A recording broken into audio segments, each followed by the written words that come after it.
नमस्कार। आज हूँ मार्च 11 मंगलवार। मु आपणों नहीं आसी अमित ओडिया टीवी रे आज सकाल ताजा खबर। आसतु जानिबा आजिर खबर गुड़िक। मुख्यमंत्री कृषि उद्योग योजना रे गाई महिषी किंबा कुकुड़ा फार्म कले 1 कोटी टंका पर्यंत रिहाती मिलिबो। केवल सेतिकी नुहे, चलित मास 1 तारिख रु पशु चिकित्सा पाई एणिकी कौनसी देय देवाकू पड़िबो नहीं बोली मत्स्य प्राणी संपद विकास एवं अणु क्षुद्र और मध्यम उद्योग मंत्री गोकुलानंद मल्लिक कहिसंती। परवर्ती खबर। भारतर एआई क्षेत्र में 2027 सुधा 23 लाख रु अधिक लोकंकु नियुक्ति देई पारे बोली सोमवार एक रिपोर्ट रे एही सूचना दिया जायछि।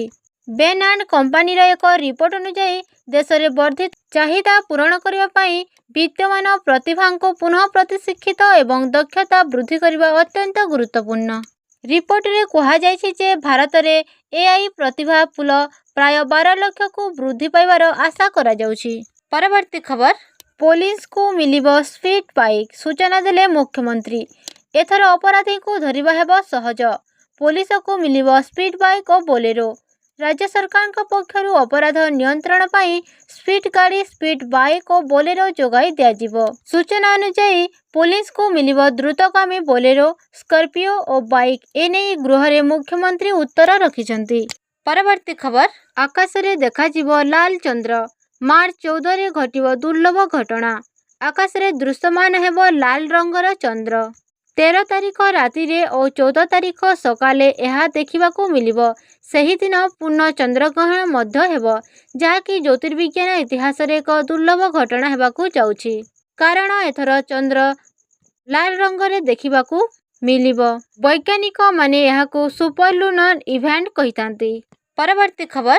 दुर्नीति रे मातिछंती सरकारी बाबू, गृह रे तथ्य रखिले मुख्यमंत्री। एथिसह मुख्यमंत्री मोहन चरण माझी कहिछंती गत 5 वर्ष रे दुर्नीति अभियोग रे गिरफ होइछंती 827 पूर्त पंचायती राज, राजस्व, ग्राम उन्नयन, स्वास्थ्य, गृह, गणशिक्षा और उच्च शिक्षा विभाग रे सर्वाधिक दुर्नीति होइछि। परवर्ती खबर। राज्य रे नकली औषध चेर कंपनी को कला तालिकाभुक्त कले राज्य सरकार।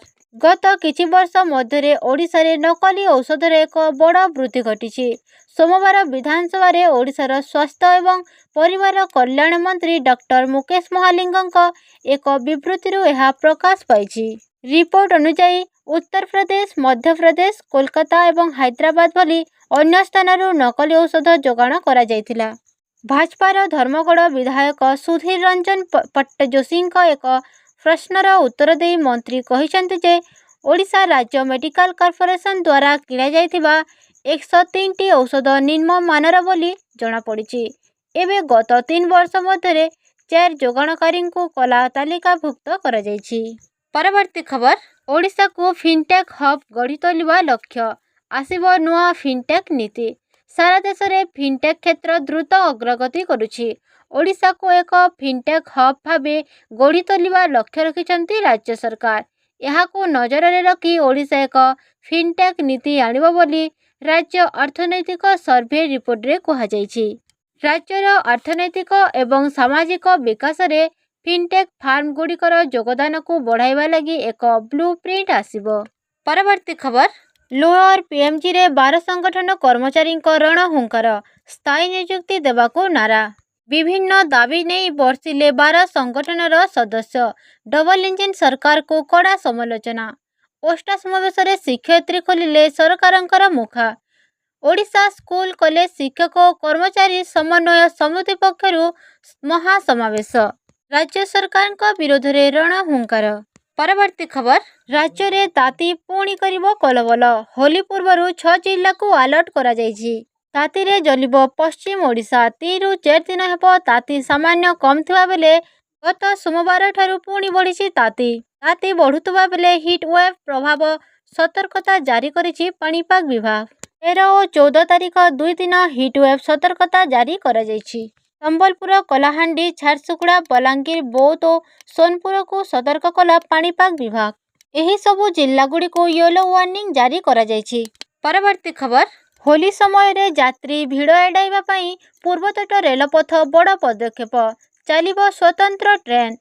ଯାତ୍ରୀ ଚାହିଦାକୁ ଦୃଷ୍ଟିରେ ରଖି ଏବଂ ଗୁରୁତ୍ୱପୂର୍ଣ୍ଣ ଟ୍ରେନ୍ ରୁଟ୍ରେ ଚାଲୁଥିବା ନିୟମିତ ଟ୍ରେନ୍ରେ ଯାତ୍ରୀମାନଙ୍କ ଅତିରିକ୍ତ ଯାତ୍ରୀ ଭିଡ଼କୁ ଦୂର କରିବା ପାଇଁ ପୂର୍ବତଟ ରେଳପଥ ପକ୍ଷରୁ ହୋଲି ଉତ୍ସବ ସମୟରେ ସ୍ୱତନ୍ତ୍ର ଟ୍ରେନ୍ ଚଳାଚଳ କରିବାକୁ ନିଷ୍ପତ୍ତି ନିଆଯାଇଅଛି। ସୂଚନା ଅନୁଯାୟୀ ପୂର୍ବତଟ ରେଳପଥ ପରିସୀମା ମଧ୍ୟରୁ 3 ଯୋଡ଼ି ହୋଲି ସ୍ପେଶିଆଲ ଟ୍ରେନ୍ ଚେରାଲାପାଲ୍ଲୀ, କୋଲକାତା ଏବଂ ବେଙ୍ଗାଲୁରୁକୁ ଚଳାଚଳ କରିବା ପାଇଁ ଯୋଜନା କରାଯାଇଛି। ପରବର୍ତ୍ତୀ ଖବର, ଏଥର ପୁରୀ ଶ୍ରୀମନ୍ଦିରରୁ ବାହାରୁଥିବା ବର୍ଜ୍ୟବସ୍ତୁରୁ ହେବ ଜୈବିକ ସାର। ପୁରୀ ମାଲତୀପାଟପୁରଠାରେ ପ୍ରଥମ କରି ସ୍ଥାପିତ ହୋଇଛି ବାୟୋଫିକ୍ସ ପ୍ଲାଣ୍ଟ। 3 ଟନ୍ କ୍ଷମତା ବିଶିଷ୍ଟ ଏହି ପ୍ଲାଣ୍ଟ ପ୍ରଥମେ ଗ୍ୟାସ୍ ଓ ପରେ ବିଦ୍ୟୁତ୍ ଉତ୍ପାଦନ ସହ ଶେଷରେ ଜୈବିକ ସାର ଉତ୍ପାଦନ କରିବାର କ୍ଷମତା ରଖିଅଛି। ରାଜ୍ୟ ସରକାରଙ୍କ କୃଷି ବିଭାଗ ଓ ଶ୍ରୀମନ୍ଦିର ପ୍ରଶାସନ ପକ୍ଷରୁ ସହଯୋଗରେ ଏହି ପ୍ଲାଣ୍ଟ ବସିଛି। ଶ୍ରୀମନ୍ଦିରର ବର୍ଜ୍ୟବସ୍ତୁ ସବୁକୁ ଏଠାରେ କମ୍ପୋଷ୍ଟ କରାଯାଇ ଜୈବିକ ସାର ପ୍ରସ୍ତୁତ କରାଯାଇ ହୋଇପାରିବ।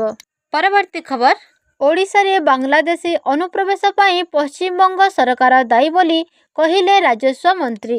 ଖବର ଅନୁଯାୟୀ ଭୁବନେଶ୍ୱରରୁ ବାଂଲାଦେଶୀ ଅନୁପ୍ରବେଶକାରୀ ଗିରଫ ଘଟଣାକୁ ନେଇ ଚାଞ୍ଚଲ୍ୟକର ପ୍ରତିକ୍ରିୟା ରଖିଛନ୍ତି ରାଜସ୍ୱ ମନ୍ତ୍ରୀ ସୁରେଶ ପୂଜାରୀ।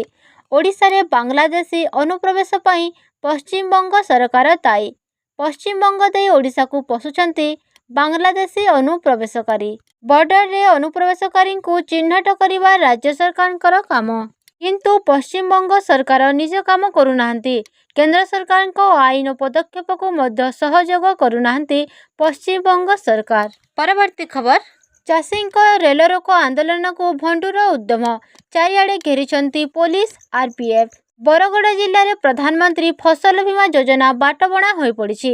ଏଠାରେ ଅନେକ କ୍ଷତିଗ୍ରସ୍ତ ଚାଷୀଙ୍କୁ ବୀମା କ୍ଷତିପୂରଣ କିମ୍ବା ଇନପୁଟ୍ ସହାୟତା ମିଳୁନଥିବା ଅଭିଯୋଗ ହୋଇଛି। ଏହାକୁ ନେଇ ସୋମବାର ସକାଳ 9ଟାରୁ ବରଗଡ଼ ରୋଡ଼ ରେଳ ଷ୍ଟେସନରେ ରେଲରୋକ କରିବା ପାଇଁ ସଂଯୁକ୍ତ କୃଷକ ସଂଗଠନ ଭେଡେନ୍ ବ୍ଲକ ଶାଖା ନିଷ୍ପତ୍ତି ନେଇଥିଲା। କିନ୍ତୁ ଚାଷୀଙ୍କ ଏହି ଆନ୍ଦୋଳନକୁ ଭଣ୍ଡୁର କରିବା ପାଇଁ ପୋଲିସ ଓ ଆରପିଏଫ୍ ପୁରାଦମରେ ଲାଗି ପଡ଼ିଛନ୍ତି। ପରବର୍ତ୍ତୀ ଖବର, ମୋହନ ସରକାର ଗତ 9 ମାସ ମଧ୍ୟରେ 21,000 କୋଟିରୁ ଅଧିକ ଟଙ୍କା ଋଣ କରିଛନ୍ତି। ବିଧାନସଭାରେ ଲିଖିତ ଉତ୍ତର ଦେଇ ଏହି ସୂଚନା ଦେଇଛନ୍ତି ମୁଖ୍ୟମନ୍ତ୍ରୀ। 2024 ଜୁନ୍ ମାସରୁ ଫେବୃଆରୀ 2025 ମଧ୍ୟରେ 21,177 କୋଟି 97 ଲକ୍ଷ ଟଙ୍କା ଋଣ କରିଛନ୍ତି। ନୂଆ ସରକାର ବିଭିନ୍ନ ସୂତ୍ରରୁ ଏହି ଋଣ ଉଠାଇଛନ୍ତି। ମୋହନ ସରକାର ଖୋଲା ବଜାରରୁ ସର୍ବାଧିକ 9,000 କୋଟି ଟଙ୍କାର ଋଣ ଉଠାଇଛନ୍ତି ଏବଂ ଭାରତ ସରକାରଙ୍କଠାରୁ 7,149 କୋଟି ଟଙ୍କା ଋଣ ଆଣିଛନ୍ତି। ଆପଣମାନେ ଏହି ଭିଡ଼ିଓଟି ସମ୍ପୂର୍ଣ୍ଣ ଭାବେ ଦେଖିଥିବାରୁ ଆପଣଙ୍କୁ ମୋର ବହୁତ ବହୁତ ଧନ୍ୟବାଦ।